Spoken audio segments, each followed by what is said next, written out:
It's a real, genuine honour and a privilege to stand here with so many people today in solidarity with our brothers and sisters in Palestine. And I'm on this stage because 7 years ago I sat in a tiny office in the Parliament behind us with my colleagues, with the brilliant, inspirational Senator Francis Black, and we put the finishing touches on what became the Occupied Territories Bill. And over the last 7 years of work, the people of this country right across Ireland have built a movement, the people on the streets today, to push our government to the precipice of doing something big, something that matters. And do you know how I know it matters? Because our Palestinian brothers and sisters tell us so. Because I've also sat in that parliament for the last 3 or 4 weeks, and I've watched as the counter lobby has come out in force. The Trump Republicans, the Israeli government, the business lobby, the companies who shamefully say, no, we have a right to trade with and profit from war crimes. That is the standard they are opposing. But I can tell you today that we are this close to doing something real, something that matters.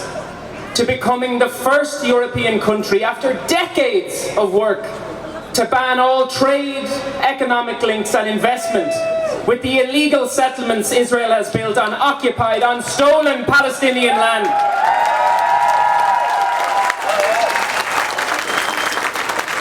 And I've listened as the right-wing economists, as the talking heads, people who couldn't point to Palestine on a map before the bombs started falling and children were being pulled out of the rubble.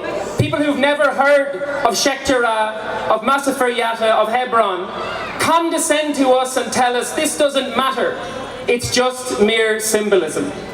Do you know how I know they're wrong? Because they're afraid. Because they know full well that this legislation is a break from symbolism. It is our way of saying that the decades-long and utterly failed EU status quo of words of condemnation but no action is finished, that we won't accept it anymore.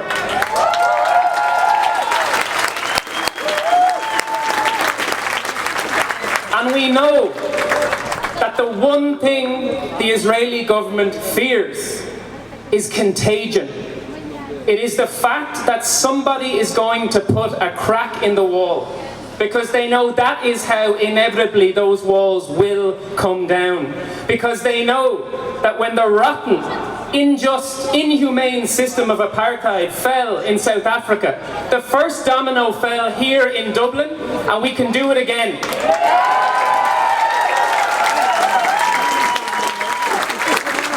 So I'm asking you, every single person who's been with us for 7 years, stay with us.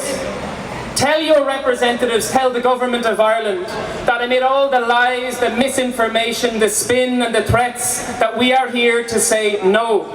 That we will stand up to bullies, that we refuse to forget about human rights, about international law and about the people of Palestine. We will keep going until this is done, and done right.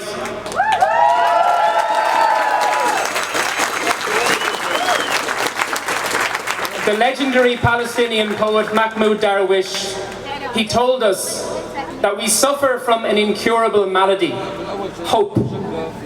And hope is what I feel on the streets with everybody here today. That despite the rotten, horrific images we see live streamed to us every day, despite decades of inhumanity, of injustice, of occupation, that we believe we can do something meaningful. That we reject the insults and the cynics who say that Mary Manning and the movement she represented, that it didn't matter, that it was just symbolic. No, it mattered. It'll matter again, and we will keep going until we pass the Occupied Territories Bill, goods and services, and we do it in full. Free Palestine!